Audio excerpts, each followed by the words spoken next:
หน้า563ตั้งแต่เอวังตาวะนาชานาติปเทนะสัตถิงสัมพันโทเวทิตโพเป็นต้นไป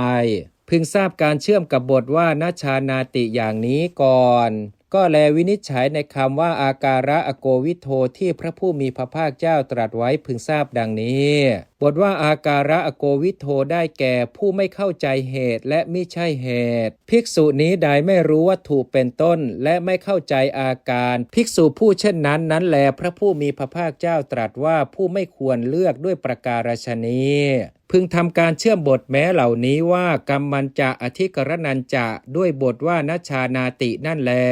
ก็แลวาจาสำหรับประกอบในคำว่ากัมมันจะเป็นต้นนั้นดังต่อไปนี้ภิกษุนี้ใดไม่รู้จักกรรมและไม่รู้จักอธิกรณ์เหมือนอย่างนั้นแล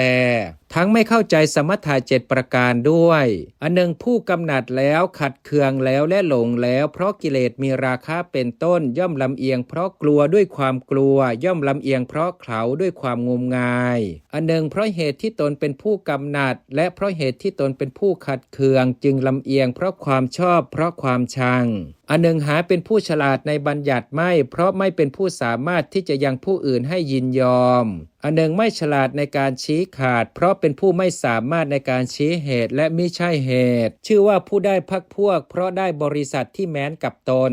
ชื่อว่าผู้ไม่มีความละอายเพราะเป็นผู้ห่างจากหิริชื่อว่าผู้มีกรรมดำเพราะเป็นผู้พร้อมเพรียงด้วยกรรมดำทั้งหลายชื่อว่าผู้ไม่เอื้อเฟื้อเพราะไม่มีความเอื้อเฟื้อในธรรมและความเอื้อเฟื้อในบุคคลภิกษุผู้เช่นนั้นนั้นแลพระผู้มีพระภาคเจ้าตรัสว่าผู้ไม่ควรเลือกคืออันสงฆ์ไม่ควรพิจารณาได้แก่ไม่ควรแลดู